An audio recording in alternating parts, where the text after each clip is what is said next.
მოგესალმებით, დავიწყოთ ბიზნეს ინსაიდერი, ტრადიციულად 4 შაბათს 5 საათზე ვსაუბრობთ აქტუალურ საკითხებზე, ეკონომიკის ბიზნესის აქტუალურ საკითხებზე, რა თქმა უნდა, მნიშვნელოვან სტუმართან ერთად დღეს ასევე განსაკუთრებულად აქტუალური საკითხი გვაქვს, რომელიც საქართველოს თითოეულ მოქალაქეს შეეხება, თუმცა ასევე ტრადიციულად, ვიდრე ამ საკითხზე ჩვენ ვისაუბრებდეთ, მანამდე აუცილებლად მოვიხილოთ დღის მიმდინარე პერიოდის მნიშვნელოვანი მოვლენები, მნიშვნელოვანი საკითხები და რა თქმა უნდა, დღევანდელი საქართველოს ეროვნული ბანკის მონეტარული პოლიტიკის გადაწყვეტილება, მონეტარული პოლიტიკის განაკვეთის უცვლელ 8%-ზე შენარჩუნებასთან დაკავშირებით, სწორედ ეს არის ინფორმაცია, რომელიც დღეს სულ რამოდენიმე საათის წინ გამოქვეყნდა და ძალიან მარტივად კიდევ ერთხელ ჩვენი მაყურებლისთვის, მსმენელისთვის ავხსნათ თუ რა არის ეს გადაწყვეტილება, რას ნიშნავს კვლავ 8%-ზე შენარჩუნება ამ შემთხვევაში მონეტარული პოლიტიკის განაკვეთის ძალიან მარტივად რო ვთქვათ, ამ შემთხვევაში უფრო მეტად მოქალაქეებსაც აინტერესებთ ხოლმე ეს ეგრეთ წოდებულ ლარში გაცემულ სესხებზე, რომელიც ჭყალებში მიბმულია მონეტარული პოლიტიკის განაკვეთზე, ამ კუთხით ვითარება არ იცვლება, ეს არსებული მაჩვენებელი იგივე რჩება, მაგრამ ცოტა უფრო ფართოდ რო განვარტოთ ეს ტენდენცია რას ნიშნავს, ეროვნული ბანკი ამ თვალსაზრისით, ვიდრე ასე ვთქვათ, ეროვნული ბანკის არგუმენტებს განვიხილავდეთ, მანამდე გარეშე ფასებით რო ვთქვათ, ჩემი პირადი აზრი რა თქმა უნდა, ეროვნული ბანკი ვინარჩუნებს ამ შემთხვევაში ფრთხილ მიდგომას, რაც გამომდინარეობს ძალიან ბევრი ფაქტორიდან არის განპირობებული, უპირველეს ყოვლისა, მაინც უნდა აღინიშნოს, რომ გარკვეულ პერიოდში ეროვნულ ბანკს ჰქონდა საკმაოდ თამამი ნაბიჯები გადადგმული მონეტარული პოლიტიკის განაკვეთის, ასევე რეფინანსირების განაკვეთის შემცირებასთან დაკავშირებით, ეს გადაწყვეტილებები ჩვენ ვნახეთ, თუმცა შემდგომ პერიოდში ასევე ვნახეთ და რაც გარკვეულად გრძელდება მიმდინარე პერიოდში, ეს არის ინფლაციური პროცესი, ფასობის საერთო დონის მაჩვენებელი, თუ ჩვენ ავიღებთ 2026 წლის იანვრის ნაწილს გვაქვს გაზრდილი 4.8%-ით, რაც მიზნობრივ მაჩვენებლებს, რომელიც 3%-იანი მაჩვენებელი, მცირედით, მაგრამ მაინც აღემატება ამ კუთხით და იგივე ბუნებრივია ამ შემთხვევაში ეროვნული ბანკი ცდილობს ფრთხილი პოლიტიკის შენარჩუნებას, ვინაიდან გარკვეულწილად რეფინანსირების განაკვეთის შემცირებამ არ გაზარდოს წნეხი ამ შემთხვევაში ძირითად შემთხვევაში ბუნებრივია ინფლაციური მიმართულებით სამხარო ფასებზე არ გაიზარდოს წნეხი. ცხადია, სწორი მიდგომაა, ფრთხილი მიდგომა, ვინაიდან ბუნებრივია ეროვნული ბანკის მთავარი მანდატი ფასების სტაბილურობის უზრუნველყოფა უნდა იქნას შენარჩუნებული ამ კუთხით. თუმცა ამავდროულად აუცილებლად უნდა აღინიშნოს მთელი რიგი საკითხები, რომელიც ჯერ კიდევ რჩება რისკ ფაქტორებად, მათ შორის რა თქმა უნდა ამ შემთხვევაში ჩვენ ვსაუბრობთ საერთაშორისო ბაზრებზე, ცალკეულ სასაქონლო ჯგუფების შემთხვევაში არსებულ ფასებზე, აღნიშნული ფასები კვლავ მზარდია გარკვეულწილად და შესაბამისად ხდება გადმოცემა, ბუნებრივია, როცა მთელი რიგი შემთხვევაში ვართ ცალკეულ ტიპის პროდუქციაზე იმპორტ დამოკიდებული, ცხადია ეს ნიშნავს, რომ ფასების გადმოცემა შესაბამისად ხდება, თუმცა მიუხედავად ამისა, გარკვეულწილად ჩვენ ვხედავთ ასევე ტენდენციას ფასების კლებასთან დაკავშირებით, რაც გარკვეულ თვალსაზრისით ასევე ნიშნავს იმას, რომ მიმდინარე პერიოდში ჩვენ შეიძლება ვნახოთ და არის ბუნებრივია ამის მოლოდინიც, რომ ინფლაცია კიდევ უფრო შემცირდეს ამ კუთხით. დაბალ ინფლაციურ სცენარში ცხადია ეს ვერსია არის ამ თვალსაზრისით, თუმცა მიუხედავად ამისა, მაინც 8%-ზე არის განაკვეთი დატოვებული, როგორც უკვე აღვნიშნეთ. ყოველ შემთხვევაში მე დარწმუნებული ვარ, ჩვენ სხვა შორის ჩვენ ერთ-ერთი წინასწომარი გალთენ თაგართის ანალიტიკოსი ბატონ ვაშა კავტერაძესთან ერთად ვჯელოვდით და ბუნებრივია ერთ-ერთ სცენარად განვიხილავთ ამ შემთხვევაში შემცირების ტენდენციასაც. ბუნებრივია კიდევ ერთხელ ეროვნულმა ბანკმა, რომელიც უფრო კომპლექსურად აკვირდება სცენარებს და არსებულ ვითარებას, უნდა მიიღოს საბოლოო გადაწყვეტილება მისი იმ მანდატის ფარგლებში, რომელსაც ქვია ფასების სტაბილურობის შენარჩუნება და უზრუნველყოფა, კიდევ ერთხელ 3% არის მიზნობრივი მაჩვენებელი, რომელიც ამ შემთხვევაში განსაზღვრული ეროვნულ ბანკს. ასევე მნიშვნელოვანია აღვნიშნოთ ეკონომიკური ზრდის ტენდენცია, რა მოლოდინებია მიმდინარე პერიოდში ჩვენ ვნახეთ რამოდენიმე შეფასება უკვე ვერ ვთქვით რომ ყველა საერთაშორისო საფინანსო ინსტიტუტის, თუმცა უახლოეს დღეებში ველოდებით, მაგრამ ზოგადად საერთაშორისო ორგანიზაციების ამ კუთხით ცხადია ყველა შეფასებაში საქართველოს ეკონომიკური ზრდის მაჩვენებელი აღემატება 5%-ს, რაც კვლავ მაღალ მაჩვენებელზე მეტყველებს, თუ არ მეშლება გალთის შემთხვევაში ეს არის 6% გალთენ თაგართის შემთხვევაში, რაც კიდევ უფრო ოპტიმისტური სცენარია. ჩვენ ეს ნაწილი ცხადია ბევრი ასე ვთქვათ, ბევრად პოზიტიურ განწყობას და შთაბეჭდილებას გვიქმნის, მაგრამ ამავდროულად ცხადია და ეს ნაწილიც გაითვალისწინება, როდესაც ხდება მონეტარული პოლიტიკის კომიტეტის გადაწყვეტილებების მიღება, ისევე როგორც ამ ჭრილში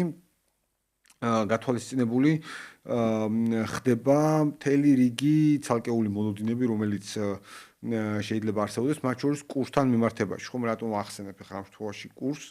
ვინაიდან ძალიან ხშირად არის ხოლმე აღრევა ერთმანეთთან კურსის და ინფლაციის, ანუ ინფლაციის პირდაპირ კორელაცია კურსთან, რაც ასე ნამდვილად არ არის, ანუ ინფლაცია ცალსახად არ ნიშნავს ვალუტის გაუფასურებას და ვალუტის გაუფასურება უცხოურ ვალუტასთან, მაგალითად დოლართან მიმართებაში ცალსახად არ ნიშნავს ინფლაციას, იმიტომ რომ არაერთხელ ყოფილა საქართველოს შემთხვევა, როცა სწორედ ხშირად ხდება ხოლმე ხელოვნური ინსპირება პანიკის, ხდებოდა გასული წლის ანალოგიური პერიოდი, ცოტა უფრო ადრე, 14 თვის წინანდელი პერიოდი რომ გავიხსენოთ, ანუ კურსის გაუფასურების ტენდენცია, რომელზეც შესაძლოა არ ყოფილიყო ზემოქმედი, ასე ვთქვათ, ფუნდამენტური ფაქტორები, მაინც განიხილებოდა როგორც მააპროვოცირებელი თითქოს, თუმცა შეიძლება იყოს მააპროვოცირებელი, მაგრამ თითქოს 100%-ით გამსაზღვრელი ინფლაციის, რაც ასე ნამდვილად არ არის, მაგალითად ახლა სრულად საპირისპირო სიტუაცია გვაქვს. ანუ ინფლაციის მაჩვენებელი მიზნობრივზე ოდნავ მაღალია, მაგრამ მიუხედავად ამისა, უცხოურ ვალუტასთან მიმართებაში, თუ ჩვენ დოლარს ავიღებთ ამ შემთხვევაში არაოფიციალურ საზომად, ვხედავთ ლარის კურსის პირიქით გამყარების ტენდენციას, რაც ასევე განპირობებულია სუსტი დოლარით. ზოგადად, ცხადია, არც ასე ვთქვათ, ამ ფაქტორის გამორიცხვა არ შეიძლება და ხანგრძლივად არის უკვე შენარჩუნებული სუსტი დოლარის პოლიტიკა ამ კუთხით და ვხედავთ რომ აი ბოლო პერიოდის თითქმის სარეკორდო მაჩვენებელზეა გამყარების კუთხით ლარი დოლართან მიმართებაში და ცხადია ესეც ფაქტორია გადაწყვეტილების მიღების დროს. სხვათა შორის ამ ნაწილშიც ჩვენი ჩემს მიერ უკვე ნახსენები საუბრის სცენარიც იყო იმ კუთხით, რომ შესაძლოა ამ თვალსაზრისით გამყარების ტენდენცია მინიმუმ შენარჩუნდეს, ყოველ შემთხვევაში გაუფასურების რისკი ფაქტობრივად ამ ჭრილში არ გვაქვს. მოკლედ, ვითარება ჩამურად რომ შევაფასოთ პრინციპში და როგორია, ასე ვთქვათ, ზოგადად მოლოდინები არის კვლავ რომ ეკონომიკურ ზრდას კვლავ მაღალ მაჩვენებელზე ველოდებით, ინფლაციურ პროცესს ჩვენ ველოდებით რომ მიზნობრივი მაჩვენებლის ფარგლებში იქნება განსაზღვრული და დაფიქსირებული, რაც შეეხება კიდევ ერთხელ ვალუტის კურსს ამ წრილში უფრო მეტად მინიმუმ ველოდებით არ გაუფასურებას ამ კუთხით და ტენდენცია საკმაოდ გამყარებულია და რაც შეეხება ჯამში რომ ვთქვათ თუ რის საფუძველზე ვაკეთებთ ამ დასკვნებს ძალიან მარტივად ვთქვათ იმ მოლოდინების საფუძველზე რომელიც არსებობს კურსთან მიმართებას გულისხმობ კონკრეტულად რაც ჯამში ჭრილში ასევე თუ რატომ საუბრობთ რომ მაღალი ეკონომიკური ზრდა იქნება საუბრობთ ჩვენ ფუნდამენტურ ფაქტორებზე და თუ დავაკვირდებით ფუნდამენტურ ფაქტორებს რომლებიც როგორც კურსზე ისე ჯამში ეკონომიკურ ზრდაზე ახდენენ განმას მოლოდინები პოზიტიურია, დინამიკა პოზიტიურია. ჩვენ ხედავთ სარეკორდო მაჩვენებლებს და შემოსავლებს ტურიზმიდან, ჩვენ ხედავთ სარეკორდო შემოსავლებს ექსპორტის ჭრილში, რაც ბუნებრივია ამ შემთხვევაში ეროვნული ვალუტის გამყარებაზე მოქმედებს ცალსახად პოზიტიურად. ჩვენ ხედავთ სტაბილურ მაჩვენებებს ამ კუთხით გადმორიცხვებთან დაკავშირებით და ჩვენ ხედავთ საკმაოდ საინტერესო დინამიკას და საინტერესო მოლოდინებს პირდაპირ უცხოურ ინვესტიციებთან მიმართებაში, ვინაიდან პირდაპირ უცხოურ ინვესტიციებთან მიმართებაში, მათ შორის უკვე საერთაშორისო საფინანსო ინსტიტუტების შეფასებაში და არა მხოლოდ სარეიტინგო სააგენტოების შეფასებაში ჩნდება Eagle Hills-ი და Eagle Hills-ის უპრეცედენტო 6.6 მილიარდიანი ინვესტიცია, რომელმაც რა თქმა უნდა მნიშვნელოვანი გავლენა უნდა მოახდინოს საქართველოს ეკონომიკაზე, აღარ გავიმეორებ თვლად შედეგებს, რომელიც ამ შემთხვევაში არის დაფიქსირებული. ცხადია ეს არის ის მოლოდინების ნაწილი, რომელიც ჩვენ გვაქვს და აქ უნდა დაგვიწყეს ენერგეტიკის სექტორი, სადაც ასევე ფუნდამენტურად ჩვენ ველოდებით გარკვეულ საკითხებში უფრო მეტ გარღვევას შეიძლება ასე ითქვას, ვინაიდან ჩვენ ნახეთ წლის ბოლოს საქართველოს მთავრობის ასევე უპრეცედენტო გადაწყვეტილება 1 მილიარდი ლარის პატიებასთან დაკავშირებით ენერგეტიკის სექტორში მოქმედი კომპანიების დარიცხულ ჯარიმებს და საურავებს შეეხება ეს ნაწილი და როდესაც ხდება მსგავსი ტიპის, ასე ვთქვათ, ამინისტია, ცხადია მოლოდინი არის რომ გვეყოლება მეტი სწორი ინვესტორი ეკონომიკაში, ენერგეტიკაში ამ შემთხვევაში და ცალსახად ესეც გავლენას მოახდენს ჯამში, როგორც ენერგოუსაფრთხოებაზე, ისე ეკონომიკური ზრდის ჯამურ ტენდენციებზე, მაგრამ არის ერთი მნიშვნელოვანი მაგრამ საკითხი ჯამში ყველა ზრუნავთ მომავალზე და მომავლის ზრუნვის ძალიან კარგი საშუალება არის ხოლმე რა ელის და რა ხდება ჩვენი შემოსავლების იმ ნაწილში, რომელსაც ჩვენ ზოგავთ ბევრი ჩვენგანი ამას უყურებს ხშირად მობილური ტელეფონში ჩაშენებულ საბანკო აპლიკაციების საშუალებით ასე შემდეგ საუბარი შეეხება ხოლმე ჩვენს საპენსიო დანაზოგებს და დღეს გვინდა რომ ამ ნაწილზე ვისაუბროთ, ვინაიდან სწორედ კიდევ ერთხელ ეკონომიკური ზრდის პოზიტიური ტენდენციების კვალ გვაინტერესებს რა ხდება ამ კუთხით, რა ხდება იმ თანხების ირგვლივ, რომელსაც ჩვენ ზოგავთ, ამიტომ ვთხოვეთ ანა ნაჭყებიას დღეს სტუმრად მობრძანებულიყო საქართველოს საპენსიო ფონდის მთავარი საინვესტიციო ოფისის მოვალეობის შემსრულებელი, ჩვენი კარგი მეგობარი და ყოველთვის საინტერესო სტუმარი ანა, მოგესალმებით, მადლობას გიხდით ბიზნეს ინსაიდერში რადიო სივრცეში მობრძანებისათვის და მინდა რამოდენიმე საკითხზე ვისაუბროთ, თუმცა პირველ რიგში მაინც მინდა რომ კიდევ ერთხელ ჩვენს მსმენელს მაყურებელს განუმარტოთ ძირითად შემთხვევაში საპენსიო ფონდის ფუნქციონირება, განსხვავება სტანდარტული პენსიისგან, იმიტომ რომ ხშირ შემთხვევაში გარკვეული ტიპის აღრევა ხდება ხოლმე ამ საკითხების და მესმის რომ ჩვენი როლიც არის რომ კიდევ უფრო მეტი ინფორმაცია მივიტანოთ მოსახლეობამ და აი ეს თუ შეიძლება პირველი ამით დავიწყოთ და მთელი რიგი საკითხებია თქვენთან განსახილველი შემდეგ. სალამი გიორგი, მადლობა მოწვევისთვის. პირველ რიგში დავიწყებ საპენსიო ფონდის როლზე საუბარს და საპენსიო სქემაზე, რაც საქართველოში გვაქვს. საქართველოში მოქმედებს სამი პილარი პენსიებთან დაკავშირებით. პირველი პილარი არის საყოველთაო პენსია, რომელიც მთავრობის მიერ და ბიუჯეტით ფინანსდება და ყველა ადამიანი, ვინც საპენსიო ასაკს აღწევს, ავტომატურად იღებს ამ საყოველთაო პენსიას. მეორე პილარი, რომელიც შეიქმნა 2019 წელს, ეს არის საპენსიო ფონდი, რომელიც არის დაგროვებითი პენსია და შეეხება ყველა საქართველოში დასაქმებულ ადამიანს და როგორც იცით, აქ გვაქვს 2+2+2 სქემა, რაც გულისხმობს იმას, რომ ყოველი დასაქმებული თავისი ხელფასიდან 2%-ს გადმორიცხავს ფონდში, დამატებით 2%-ს რიცხავს დამსაქმებელი, ხოლო დანარჩენი 2% გარკვეულ შემთხვევაში შეიძლება ნაკლები იყოს ეს თანხა, არის სახელმწიფოს მხრიდან შემოტანილი ყოველი დამსაქმებლის საპენსიო დანაზოგებში და გვაქვს მესამე პილარი, რომელიც არის ნებაყოფლობითი პენსია, რომელიც საკანონმდებლო ჩარჩო შექმნილია, თუმცა ესეთი ნებაყოფლობითი პენსიის ეს ნაწილი ჯერჯერობით არ არის განვითარებული.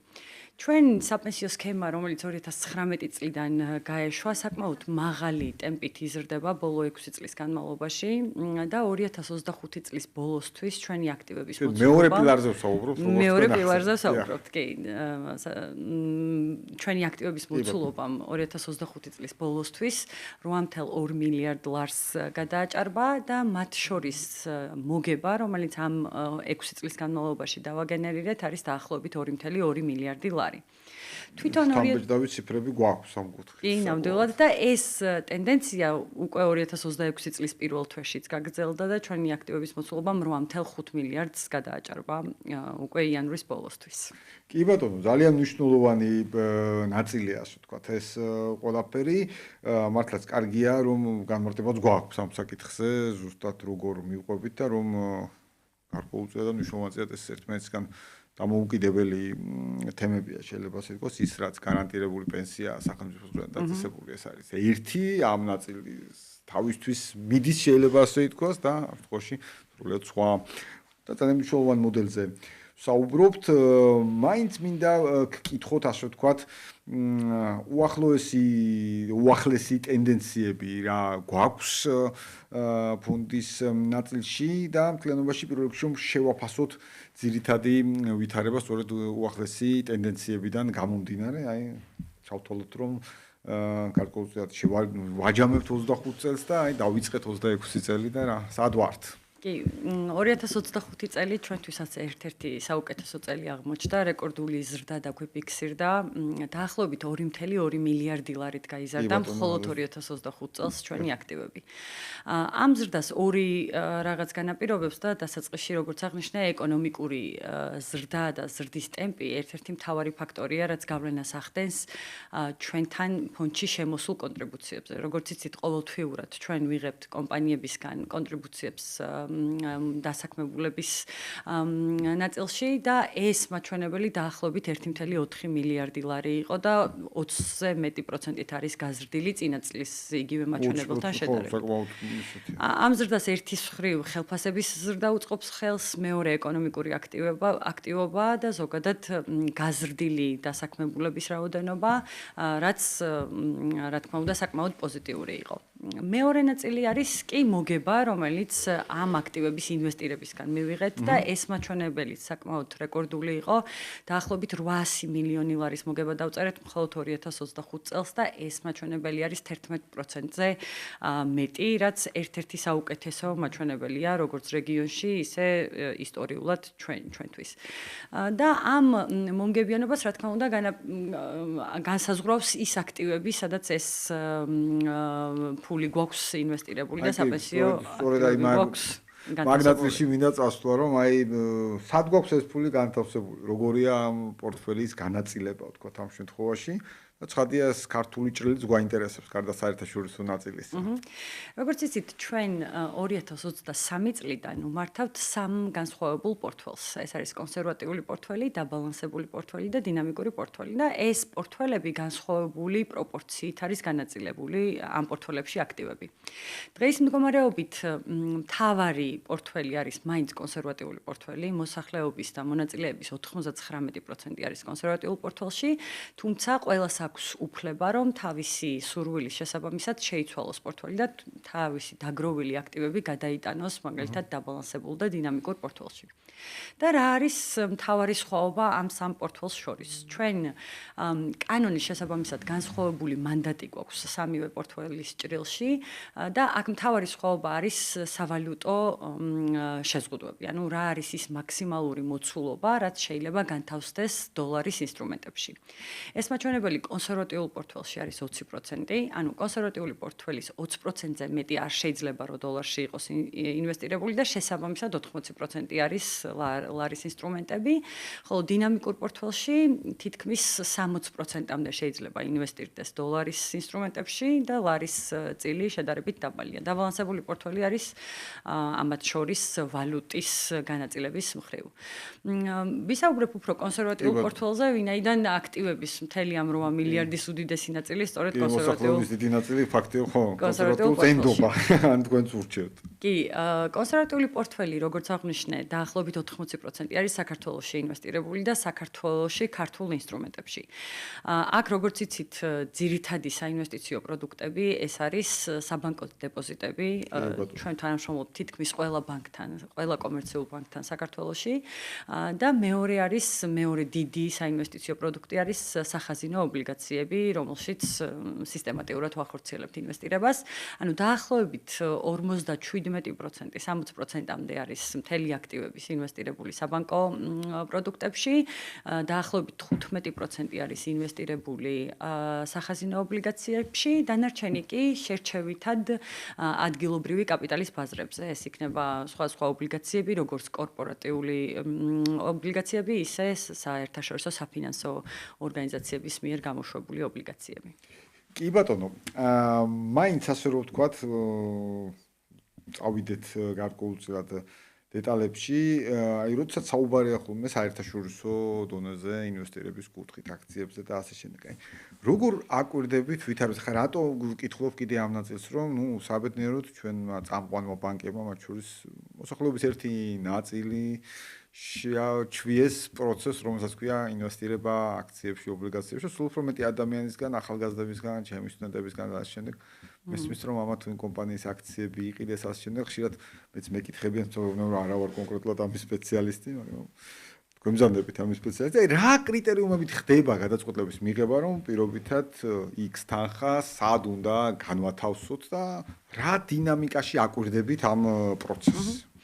ჩვენი საერთაშორისო აქციების პორტფელის ზომამ საკმაოდ დიდ მოცულობას მიაღწია, დაახლოებით $600 მილიონი აქტივები გვაქვს ინვესტირებული აქციებში და ერთ-ერთი ბოლო 3 წელია აქციების ბაზარი არის ჩვენთვის ყველაზე მომგებიანი და ყველაზე მაღალშემოსავლიანი აქტივის კლასი. მხოლოდ 2025 წელს მაგალითად აქციების ბაზარმა 20%-ზე მეტი მოგება დაწერა, მაშინ როცა ადგილობრივი აქტივების ამონაგრები დაახლოებით 11-12%-ია. საინტერესოა. ზოგადად კი და ამას ხელი შეუწყო, ჯერ ვიტყვი როგორ არის ინვესტირებული ეს აქციები. ჩვენ ყოველწლიურად ვატარებთ სტრატეგიული განთავსების ანალიზს, რაც გულისხმობს დაგეგმვას, ვინაიდან გრძელვადიანი ინვესტორი ვართ, დაგეგმვას როგორ განვათავსოთ ეს აქტივები და სად ჩავდოთ, რომელი აქტივები ვიყიდოთ, რომელი ბაზრები და რეგიონები. აქციების შემთხვევაში ეს ეყრდნობა საკმაოდ საფუძვლიან ანალიზს, რომელიც მოიცავს როგორც ჩვენს მოლოდინებს სხვადასხვა რეგიონების ეკონომიკებთან და სააქციო ბაზრებთან დაკავშირებით, ისე წამყვანი მკვლევარების მიერ გამოქვეყნებულ ხედვებს სხვადასხვა რეგიონთან დაკავშირებით და ჩვენ რიტეილ ინვესტორებისგან განსხვავებით ვართ ინსტიტუციური ინვესტორი და ასე არ ვყიდულობთ კონკრეტული კომპანიების აქციებს, არამედ გვაქვს უფრო ხედვა რეგიონებთან დაკავშირებით. ესე ზემოდან ქვემოთ ჩავდივართ, top-down მიდგომა გვაქვს, რაც ნიშნავს, რომ უყურებთ მსოფლიოს წამყვან რეგიონებს და აქ ვიყალიბებთ ხედვას, სად ღირს ჩვენი აქტივების განთავსება. დღეს მდგომარეობით ჩვენი სტრატეგიული პორტფელი აქციების მიმართებით არის 40% ინვესტირებული ამერიკაში, 20% განვითარებად ქვეყნებში, 20% ევროპაში და 20% განვითარებულ აზიაში, რაც მოიცავს იაპონიას, კორეას და ასე შემდეგ. ამ და ყოველთვიურად, როდესაც ჩვენთან შემოდის თანხები, კონტრიბუციები, ამ თანხებს ვაინვესტირებთ პროპორციულად ამერიკაში და თითქმის ყველა რეგიონში და ეს ინვესტიციები ხორციელდება ფონდების საშუალებით, ETF-ები, რომელიც არ არის ინდივიდუალური კომპანიების სახელები, თუმცა მოიცავს წარმოადგენს ფაქტიურად ერთ დიდ კალათას, რომელიც ყველა კომპანიის აქციას აერთიანებს. მაგალითად, ამერიკაში ჩვენი მთავარი საინვესტიციო ინსტრუმენტი არის S&P 500, რომელიც არის ამერიკის top 500 კომპანია და მათში ფაქტიურად ვახორციელებთ ინვესტირებას. მსგავსი ინდექსები არსებობს სხვა რეგიონებზეც და ჯამში ჩვენი აქციების პორტფელი დაახლოებით 9000-მდე კომპანიას აერთიანებს და მათ მომგებიანობას. ჯამურად შევხედოთ საქართველოს მოქალაქეებს ამ კუთხით 9000-მდე კომპანიაში აქვთ ინვესტირებული საპენსიო ფონდის საშუალებით. კი, 9000-ზე მეტ კომპანიაში. 9000-ზე მეტ, 9000-ზე. და მათი მომგებიანობა ამ ფასების ზრდა პირდაპირ აისახება ჩვენი პორტფელების ზრდაზეც.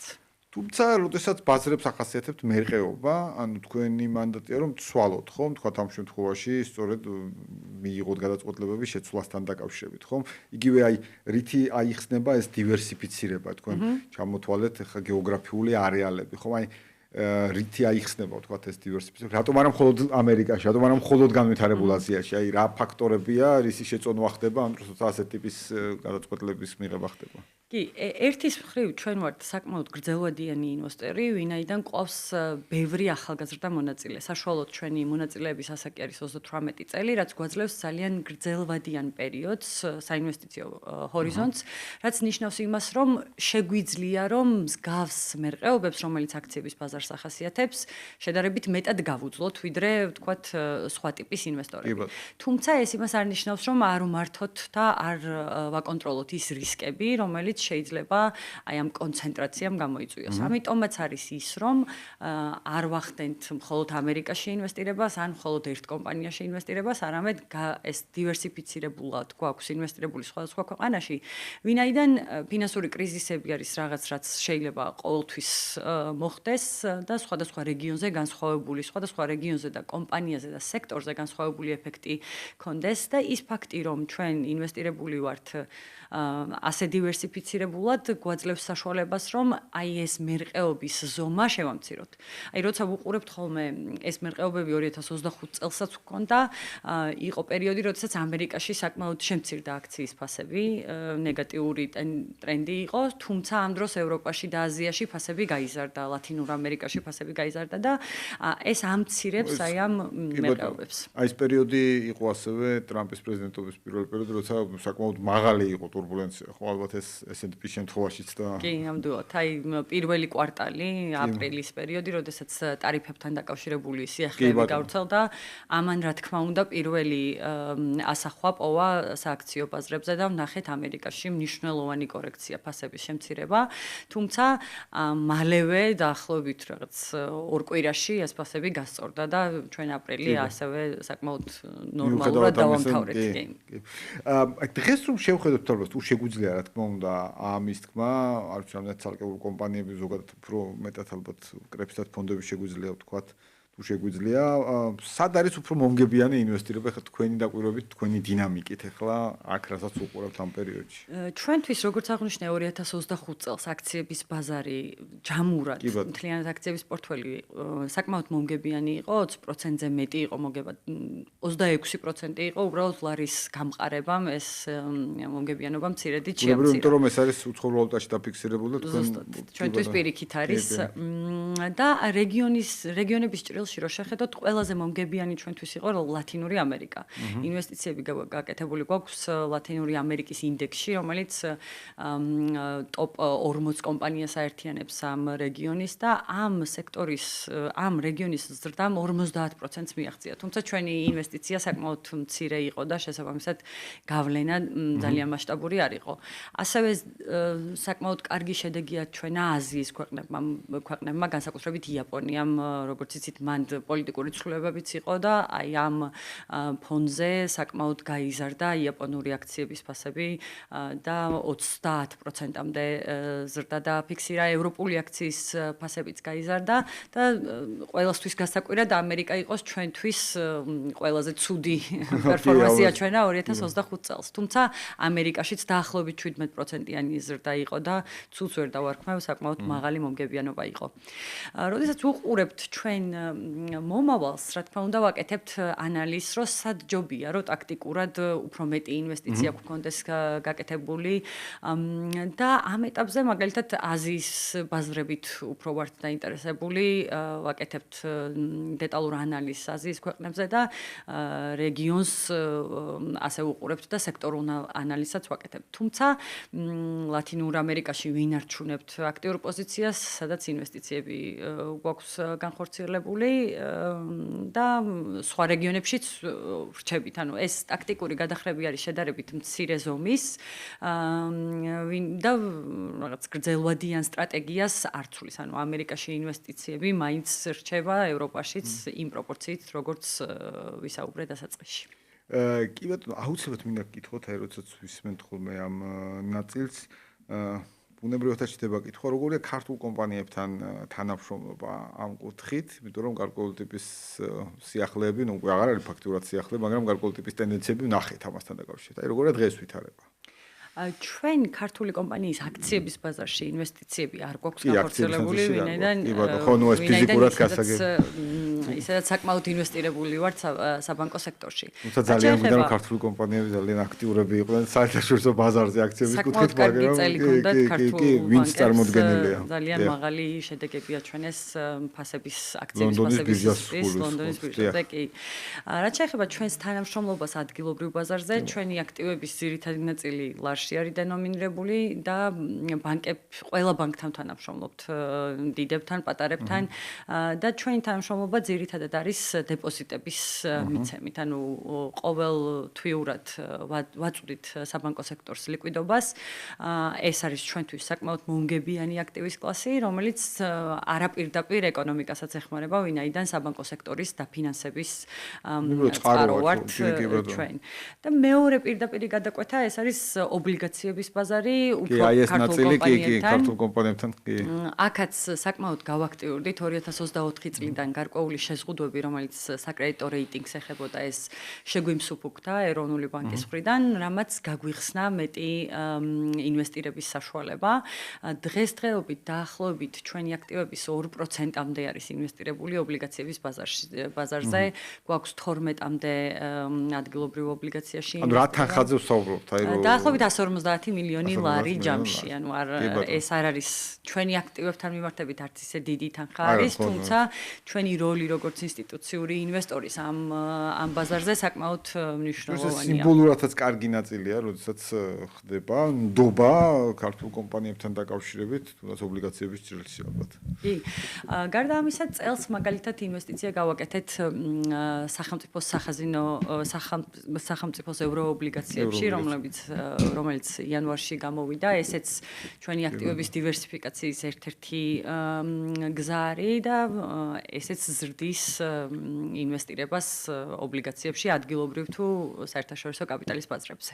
კი ბატონო, ძალიან მნიშვნელოვანი ნაწილია ეს ყველაფერი, ვიდრე ზოგადად მოლოდინებზე გკითხავდეთ, რაც მინდა რომ მთლიანად 2026-ის ჭრილში გკითხოთ, მანამდე მაინც მინდა გკითხოთ დამატებით, აი როგორ ხედავთ, ვიცი რომ თქვენც მუშაობთ ამ საკითხზე, ცნობიერება მაინც მოსახლეობის მხრიდან საპენსიო დანაზოგებთან მიმართებაში, მთლიანობაში, იმიტომ რომ ჩვენ ბევრი პერიოდი გავიარეთ, შექმნის პერიოდი მახსოვს ის გადაწყვეტილებაც, რომელიც იმ პერიოდისათვის ვიყავი სახელმწიფო სამსახურში და ჩემ დაქვემდებარებულ უწყებაში, იყო ძალიან დიდი დისკუსია, მსჯელობა, რომ რა უნდა ექნათ ამ შემთხვევაში საჯარო მოხელეებს. ვიცი რომ კერძო სექტორში კიდევ უფრო მეტი დისკუსია იყო, არა სახელმწიფო სექტორში ამასთან დაკავშირებით და 1000 ვერსია იყო, უნდობლობა, ზოგ შემთხვევაში ძალიან ნდობა. ისტორიული გამოცდილებაც სხვადასხვა რამეს უკარნახობს, ასე რომ ვთქვათ, ამ ჭრილში და დღეს რა ვითარება ცხადია თქვენ ყველა ეს ტენდენცია იცით აქამდე არსებული დღემდე და აი როგორ ხედავთ აი ამ დინამიკას იგივე ნდობის კუთხით, ცნობიერების კუთხით ჯამში თქვენი გადმოსახედი არის ხა მნიშვნელოვანი. ხო, მაგ მიმართულებით, რა თქმა უნდა, კიდე მეტად გვაქვს სამუშაო, ვინაიდან ქვეყანაში მსგავსი ინსტრუმენტის მიმართ ნდობა თავიდანვე საკმაოდ დაბალი იყო. ერთი ფაქტორი, რაც ამაში გვეხმარება, არის იმ ადამიანების მზარდი რაოდენობა, ვინც სქემით სარგებლობს. ანუ იმ ადამიანებმა, ვინც მიაღწიეს საპენსიო ასაკს და გაიტანეს თანხა.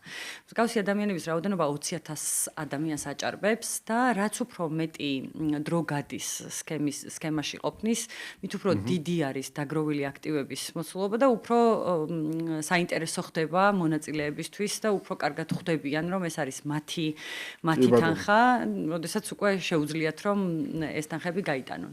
თუმცა აი ის ფაქტი, რომ ჩვენი მონაწილეების უდიდესი ნაწილი არის კონსერვატიულ პორტფელში, რომელიც შედარებით კონსერვატიულად არის ინვესტირებული, ნაკლები არის წილი აქციების და უფრო მეტად არის ფიქსირებული შემოსავლის ინსტრუმენტები, ეს რა თქმა უნდა არ არის საუკეთესო განაწილება მონაწილეებისთვის.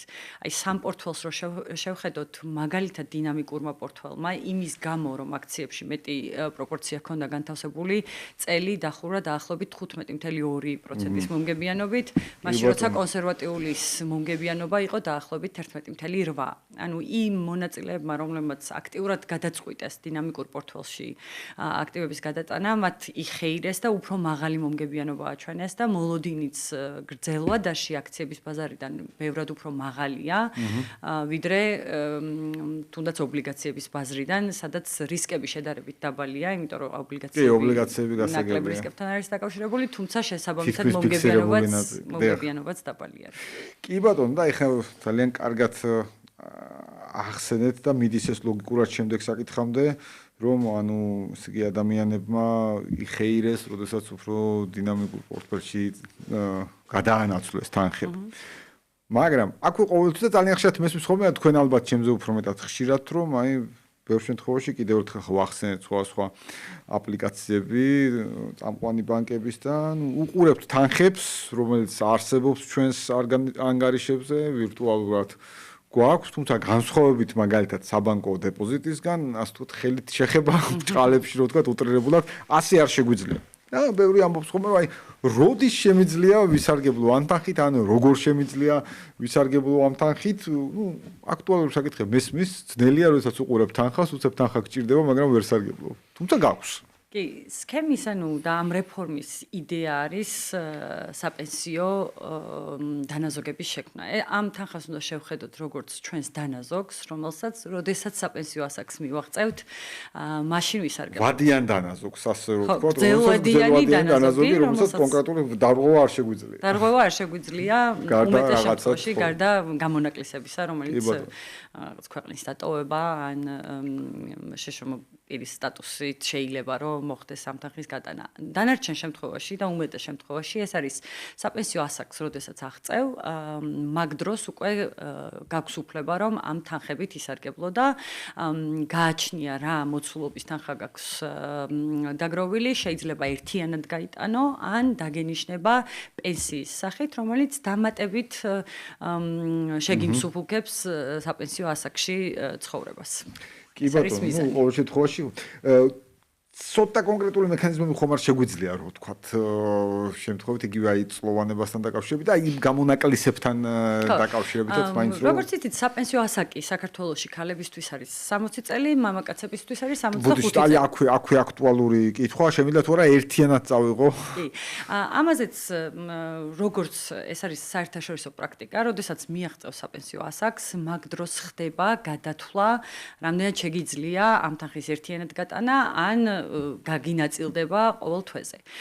ეს ფორმულა ამ ეტაპზე დაახლოებით 100,000 ლარი არის ის თანხა, რომლის ქვემოთაც ერთიანად გაგატანენ და რომლის ზემოთ თუ გაქვს დაგროვილი, უკვე თვეებზე გაგინაწილდება და ეს განაწილებაც ხდება სიკვდილიანობის გრაფიკი არსებობს, რაც სქესზე არის დამოკიდებული, ქალებისთვის შედარებით მაღალი არის 78 წელია მოსალოდნელი, კაცებისთვის 72 და აი ამ დარჩენილი სიცოცხლის უნარიანობით ითვლება ის თვიური განატანის თანხა, რომელიც პენსიის სახით დაგენიშნება. ანუ თუ 100,000 ლარი გაქვს მიაღწია საპენსიო ასაკს. თანხა მიგაქვს ამ შემთხვევაში თუ გინდა გაგატანენ ერთიანად, თუ 100,000 ლარზე მეტი გაქვს, მაგ შემთხვევაში ის თანხა გაიყოფა იმ თვეების რაოდენობაზე, რაც სტატისტიკურად მოსალოდნელია, რომ შენ იცხოვრებ.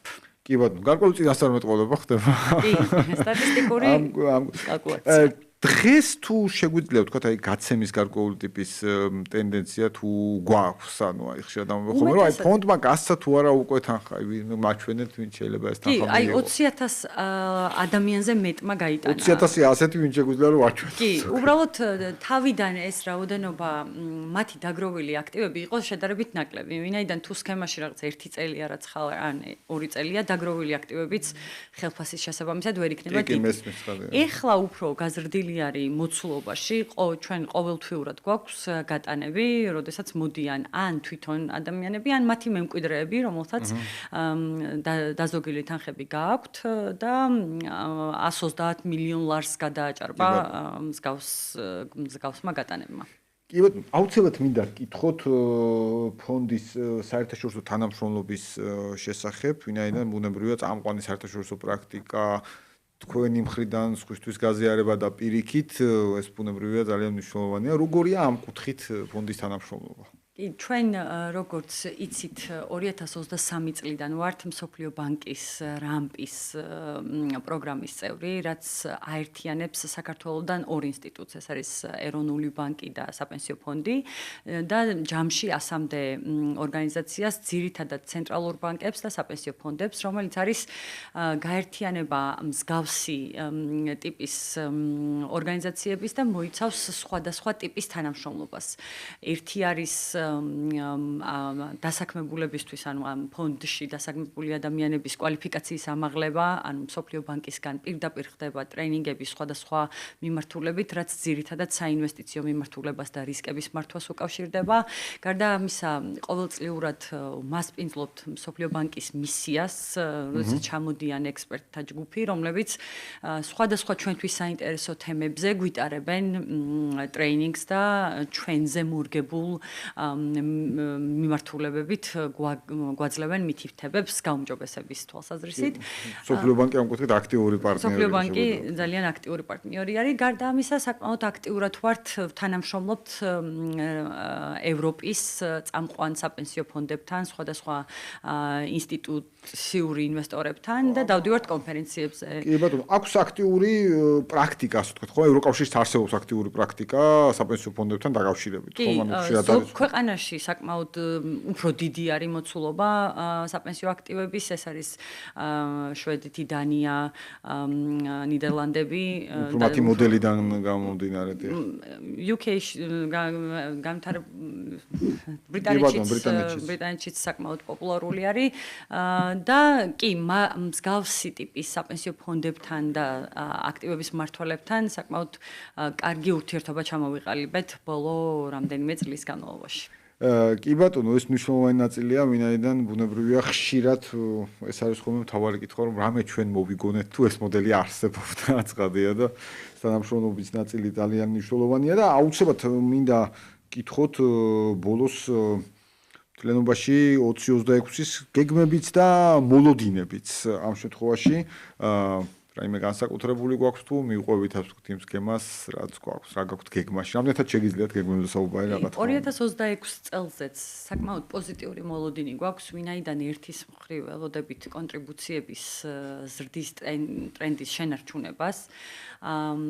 ძირითადად რა შეიძლება იყოს გამაპირობებელი ზრდიდან გამომდინარე? ეკონომიკური ზრდა პირდაპირ აისახება ჩვენთან შემოსულ ეკონომიკური ზრდა და დასაქმების სტატისტიკა არის მთავარი დაანონსებული კი ფაქტობრივად ნულოვანი უმუშევრობის ნაწილი, რომელიც გასაგებია რომ 26 წელს ვერ შედგება, მაგრამ ყოველ შემთხვევაში ტენდენცია პირდაპირ აისახება თქვენს შენატანებზე აისახება და მეორეს მხრივ ჩვენ ადგილობრივ ბაზარზე საინვესტიციო პროდუქტებში მომგებიანობა საკმაოდ სოლიდური არის, როგორც ობლიგაციებში, ისე სადეპოზიტო სერტიფიკატებზე, ხოლო საერთაშორისო აქციების ბაზარზეც მიუხედავად იმისა, რომ ხშირად იყო საუბარი მოსალოდნელ კრიზისთან დაკავშირებით თუ აი ხელოვნური ინტელექტთან დაკავშირებულ ფასების ზრდასთან დაკავშირებით, მაინც საერთაშორისო დონეზე მოლოდინები მაინც პოზიტიური რჩება, არ ველოდებით მნიშვნელოვან კრიზისს მსოფლიო ქვეყნებში, თუმცა ეს არ გამორიცხავს მერყეობას, რომელიც 2023 თუმცა სცენარებისთვის მზად ხართ ხოლმე როგორც კი, რა თქმა უნდა, ჩვენ ვატარებთ ანალიტიკას ყოველდღიურ რეჟიმში, რომ მსგავს შემთხვევებში როგორ ვიქცევით, რას ვაკეთებთ და რამდენად უძლებს ჩვენი პორტფელი მსგავს მერყეობებს. ანა, ძალიან დიდი მადლობა მინდა გადაგიხადოთ კიდევ ერთხელ სტუმრობისთვის. მე ვფიქრობ, რომ როგორც დასაწყისში აღვნიშნე, თითოეული მოქალაქისთვის განსაკუთრებით მნიშვნელოვანი თემაა, გამომდინარე იქიდან, რომ ყველა ჩვენგანს სხვადასხვა ფორმით გვაწუხებს, ასევე მადლობა იმ განმარტებისთვის, რომელიც თავშივე აღნიშნეთ, სწორედ რომ ვიცოდეთ უფრო მეტი, რას ნიშნავს თქვა ის პენსია, რომელიც ზოგადად ასაკთან ერთად სახელმწიფოს მხრიდან უპირობოდ გვენიშნება და რას ნიშნავს ამ შემთხვევაში მოდელი, რომელზეც ჩვენ ახლა ამდენი ხნის განმავლობაში ვილაპარაკეთ. მადლობა ანა კიდევ ერთხელ წარმატებას გისურვებთ. მე დარწმუნებული ვარ, რომ წელს ასევე არაერთხელ ვისაუბრებთ და მჯერა რომ ვისაუბრებთ ხოლმე ძირითადად ისეთ თამბეჭდავ შედეგებზე, რომელსაც აჩვენებთ მუდმივად წლიდან წლამდეც და თვეების ჭრილშიც. დღეს ბიზნეს ინსაიდერი ამით დასრულებულია. დიდი მადლობა მინდა გადავუხადოთ ჩვენს მსმენელს და მაყურებელს ჩვენ რადიო სივრცის ეთერში. დაუბრუნდებით შემდგომ 4 შაბათს ტრადიციულად 5 საათზე.